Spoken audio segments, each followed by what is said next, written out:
I personally feel that this is probably the best band we can have right now because, A, we don't have like, you know, a pretty boy playing guitar, you know.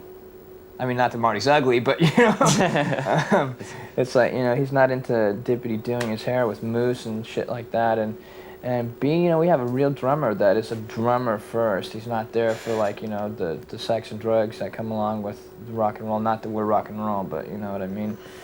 And I just feel, you know, I don't know how Dave feels about this, but I think for once we finally have a band where we have members that are equivalent to us at their instrument, not necessarily with the road smarts, because you know you need a lot of time to get like that. I mean, Dave and I have like gone through a lot of stuff together. You know, we've gotten in a lot of problems with other people. You know, and you know it's like I would never have gotten, you know, as concerned about the last two guys. I'm trying not to say their names, and it's hard. No extra publicity. I guess I could say Dick and Duck and that would cover it, but you know, I would never have fought for them or stood up for them or anything like that. And the two new boys, it's like, you know, we just feel like we made the right decision. It took a while to get Nick actually into the band because he was sitting in the wings waiting for the last drummer to hang himself, and he basically did.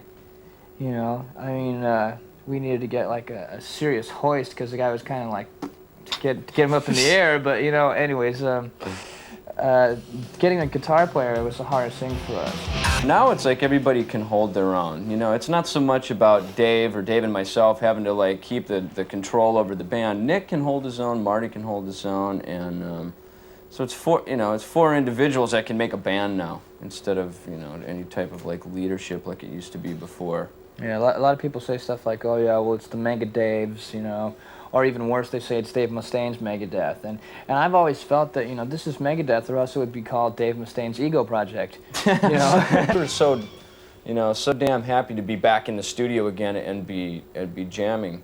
You know, it was good to be back in and doing that again, because it was like there was a lot of anticipation, there was a lot of, well, I hope we can pull this off. I hope we get it together. You really deep down inside knowing that we were going to, but it was just a lot of anticipation on getting it happening. Well, there was moments for me where I was like pretty overwhelmed. You know, not so much as how great things were, but you know what kind of pressure it was. Because before, you know, I'd figured, don't you know who I am? You know, hey, it doesn't matter if I play it right. I'm still me, okay? You know. You're lucky I'm playing on this record, you know, and I'm talking to myself. I'm going like, God, you're an idiot, you know. And now it's like I went in there and Mike Lincoln produced the record, and you know, I went in there with the attitude that I would take direction, and you know, not me be the one that has the final say, which was hard for me. But I think my playing's improved. Basically, being tracked, it's definitely better. I hope that I can carry that out live.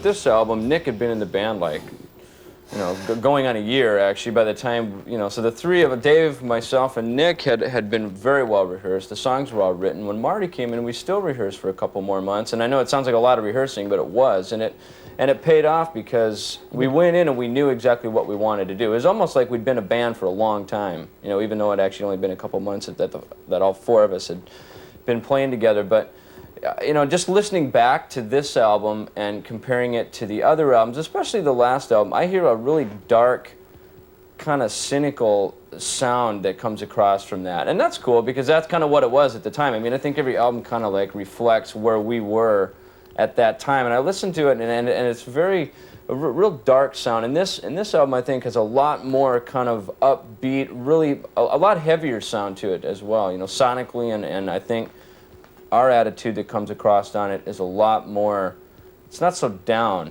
It's a little bit more up and a little bit more energetic. Actually, a lot more energetic. And I think a lot of that, too, comes from, you know, from Nick's drumming, too. He's got a lot of energy in his playing.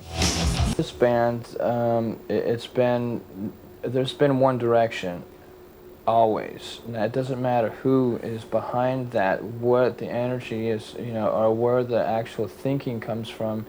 You know, as long as the direction is the same, you know, and whoever writes the music, if you know, someone else writes and contributes, that's fine. I've never, ever sat down and had a song just come out, you know, like that. That's for bands like Bon Jovi and Warrant to come up with these pop queer songs that, you know, just, you know, they can sit there and strum an acoustic and everything comes out fruity and la-la, you know.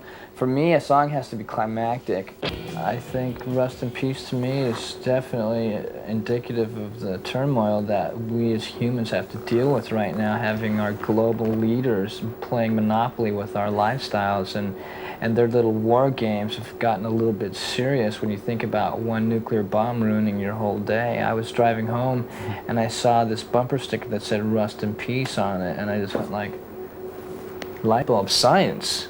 Rest in peace. My idea behind that is that if the world ever did agree to have a global a system where we all survived under the moniker of being a peaceful world, all these weapons would be useless and they would therefore rust. But that's such a joke. That'll never happen.